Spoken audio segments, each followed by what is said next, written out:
vokotsoka sy tavy no avoka isan'ny fanahiko, ary hamolotra falifaly no hideran'ny vavako anao.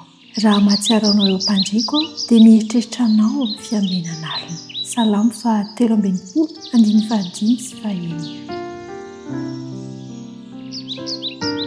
Efa mba tratra ny adi-tsaina ve ianao fa efa tratra izany tsy fahitan-tory na fanaintainana, ary in'izany toa mibitsika amiko ny feon'ny tompo manao hoe akaiky mpamonjy ary tiako ny andinika ny fitiavan'i Kristy, satria nampianatra Jesosy fa ny amin'ny mana avy any an-danitra dia omena ho sakafom-panahy.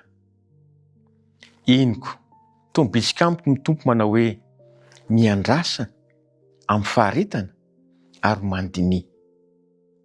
Toy izao no vetsivetsipoko. Tsy hitako izay ho alohako raha mandinika ny taona vaovao aho, nefa ny lasa teo ambany fitarihan'Andriamanitra, ary ny ho avy ho hazavainy famindram-pony. Izay toa maizimaizina eo amin'ny lalako dia mihamazava rehefa manantona. Ny tsy fahalalana, ny fiadanana sy ny fifaliana dia mahasoa ny tsy fahalalana. Mampatory amin'ny sandriny mahery izy ka mamina ary manankana ny fanahiko malailo hatratra an'ilay tia azy izy. Koa tsy mampaninona ny tsy mahalala fa aleoko miaraka aminy amin'ny finoana toy izay mandeha irery amin'ny fahitana. Miorohoro ny foko eo anatrehan'ny fitsapana izay mety hiseho amin'ny ho avy, nefa tsy misy zava-mahory anjo ahy satria efa nifidy ahy Andriamanitra. Koa tsy hitomany aho fa hibitsibitsika hoe izy no mahalala, fa mitinana dia izao. Apetrao amin'Andriamanitra ny fitantananao, ny fiainanao.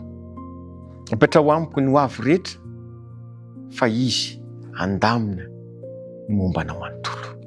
Hivavaka isika. Misaotra Tompo ny amin'ny teninao androany, mofinaina natao hamelombelona anay. Tompo, na mandeha zava-tsarotra ary izahay dia bitsio fa manana teny fikasana ao manay ianao. Na eo aza ny fanahiana dia meo anay ny fanantenana fa miaraka aminay ianao.